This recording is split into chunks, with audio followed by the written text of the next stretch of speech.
देखिए, निश्चित तौर पर हमने शुरू में ही कहा था कि भी जो क्षेत्रीय दल ये मानते हैं कि कांग्रेस के नेतृत्व में इस देश को बचाया जा सकता है, तो उनका हमारे पास स्वागत है। और जो ये पार्टियां नहीं मानती है, उनके लिए दरवाजे खुले हुए हैं, वो कहीं भी जा सकते हैं। हमें खुशी है कि बहुत से क्षेत्रीय दलों ने कांग्रेस के साथ जुड़ने की इच्छा जताई और उसी कड़ी में ये बैठक हो रही है। हालांकि आप इसे अभी ये नहीं कह सकती कि कोई गठबंधन का प्रारूप।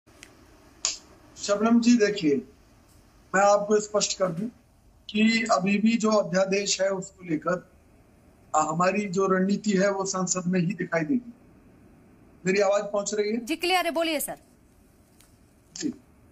तो मैं ये कहना चाहता हूं कि कांग्रेस पार्टी को इस क्षेत्रीय दलों से गठबंधन की जो हमारी चर्चा चल रही है, बातचीत चल रही है, उससे काफी फायदे हो रहे हैं। पहला फायदा तो ये कि देश की जनता के सामने भाजपा का असली चाल चरित्र और चेहरा सामने आ गया।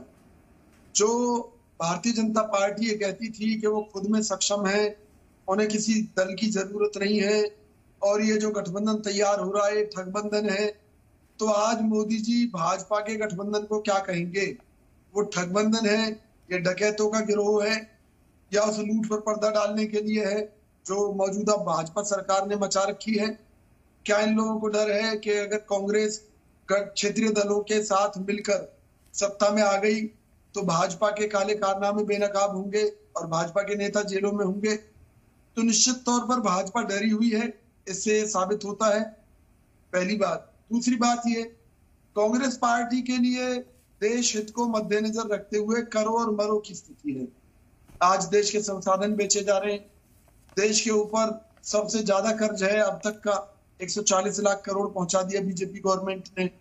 इसी तरीके से बेरोजगारी को लेकर देश में हाहाकार मचा हुआ है, महंगाई को लेकर मचा हुआ है, टैक्सों की मार को लेकर मचा हुआ है। तो इन परिस्थिति में कांग्रेस पार्टी ये मानती है कि अभी नहीं तो कभी नहीं। इसलिए हमने क्षेत्रीय दलों से गठबंधन की कवायद की है। जरूरी नहीं है कि ये जितने भी आमंत्रित किए गए हैं गठबंधन के लिए, ये हमारे गठबंधन का हिस्सा हो।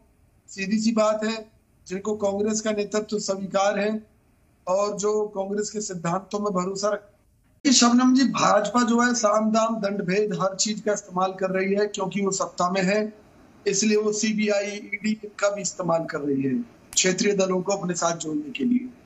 दूसरी तरफ हमारी पार्टी के साथ समस्या ये है कि मान लीजिए आज हम देश को बचाने की लड़ाई लड़ रहे हैं, तो उसके अंदर हम अपने आप को तो खत्म नहीं कर सकते ना। मान लीजिए अगर कोई क्षेत्रीय दल ये कहे कि जी आप दिल्ली में नहीं लड़ेंगे, आप पंजाब में नहीं लड़ेंगे, कोई कहेगा कि जी आप मध्य प्रदेश में नहीं लड़ेंगे, कोई कहेगा उत्तर प्रदेश में नहीं लड़ेंगे, तो सवाल ये खड़ा होता है उन परिस्थितियों में क्या अपने आप को खत्म करके हम देश के लिए क्या कर सकते हैं? कुछ नहीं कर पाएंगे। तो इसलिए हमारा स्वाभिमान, हमारा नेतृत्व क्षेत्रीय दलों को स्वीकार करना ही होगा निश्चित तौर पर। और जहां तक मान लीजिए अध्यादेश की बात है, हम इस पर विचार कर रहे हैं, इसमें संसद के अंदर हमारा रुख स्पष्ट हो जाएगा। भाई हमें ये भी डर है कि कुछ क्षेत्रीय दल सीबीआई और ईडी के द्वारा केवल ये जो विपक्षी एकता है उसको खराब करने की कोशिश कर सकते हैं। तो कई मुद्दों पर हम काम कर रहे हैं। हमें पूरी उम्मीद है कि जो क्षेत्रीय दल देश हित को समझते हैं, देश को बचाना चाहते हैं, वो कांग्रेस के साथ बिना किसी शर्त के साथ आएंगे और हम देश परस्त लोगों के साथ मिलकर एकजुट होकर इस देश की हित की लड़ाई लड़ेंगे। तो शबनम जी, हमारा तो सीधा सा एजेंडा है कि जिनको राहुल गांधी जी का, मल्लिकार्जुन खड़गे जी का, कांग्रेस पार्टी का नेतृत्व स्वीकार है, हमें उन क्षेत्रीय दलों को गले लगाने में कोई ऐतराज नहीं है।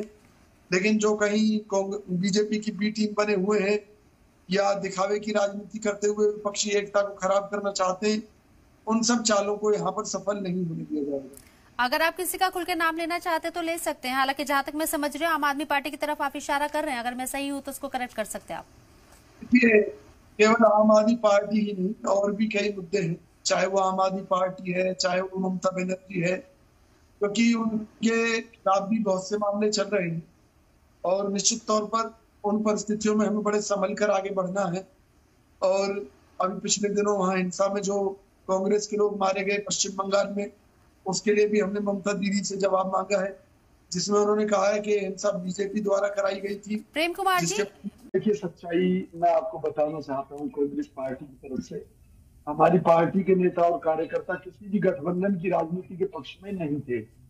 हम चाहते थे कि चुनाव में हम अपने दम पर देश भर में लड़ें और चुनाव के बाद की जो स्थिति हो उस आधार पर क्षेत्रीय दलों के साथ गठबंधन किया जाए, क्योंकि इस तरह के गठबंधन में, चुनाव पूर्व गठबंधन में, हमें कई तरह के नुकसान हमारी पार्टी को दिखाई दे रहे हैं। अब तक का जो रिकॉर्ड है, जिन क्षेत्रीय दलों से हमने समझौता किया उन राज्यों में लेकिन शायद आप बोल रहे हैं विजय कौशिक साहब, आपको कम करना पड़ेगा अगर आप 2024 की तरफ आगे बढ़ते हैं तो। शबनम जी, इस बात की कोई गारंटी नहीं है कि जिन क्षेत्रीय दलों के साथ हमारा समझौता हो रहा है उनका वोट कांग्रेस की तरफ ट्रांसफर हो पाएगा। अब तक होता ये रहा है, कांग्रेस का तो वोट उनको ट्रांसफर हुआ क्षेत्रीय दलों को, लेकिन क्षेत्रीय दलों का वोट कांग्रेस को ट्रांसफर नहीं हो पाया। तो हर उन परिस्थितियों में हमें नुकसान होगा राजनीतिक रूप से। फिर भी हम देश हित को सामने रखते हुए हमें गठबंधन की बात कर रहे हैं। अब उसमें सबसे बड़ी बात यह है कि कांग्रेस ही एकमात्र राष्ट्रीय पार्टी है इन सारे दलों में। तमगे की बात अलग है कि केजरीवाल की पार्टी ने भी तमगा ले लिया राष्ट्रीय पार्टी होने का, लेकिन आज भी अगर पूरे देश में किसी पार्टी का कार्यकर्ता है तो वो कांग्रेस है। कांग्रेस ही एक ऐसी पार्टी है जहां हमारे नेता राहुल गांधी जी, मल्लिकार्जुन खड़गे जी संसद से लेकर सड़क तक जनता की लड़ाई लड़ रहे हैं। और एक खतरा और भी है कि चुनाव के बाद में मान लीजिए जो क्षेत्रीय दल हमारे साथ मिलकर लड़ रहे हैं, क्या गारंटी है कि वो भाग नहीं जाएंगे? भाई, आज वो सीबीआई ईडी के डर से 24 घंटे के अंदर अंदर मान लीजिए मोदी जी धमकी देते हैं तो केजरीवाल जी यूसीसी का समर्थन कर देते हैं, अजीत पवार जी जो है राष्ट्रीय कांग्रेस पार्टी को तोड़ देते हैं सीबीआई और ईडी के डर से।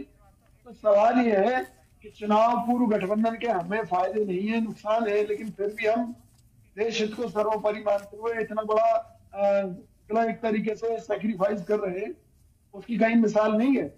और उससे ज्यादा हम क्या करें? क्या मतलब, अगर मान लीजिए हम अपने आप को ही खत्म कर लेंगे, उससे देश कैसे बच जाएगा?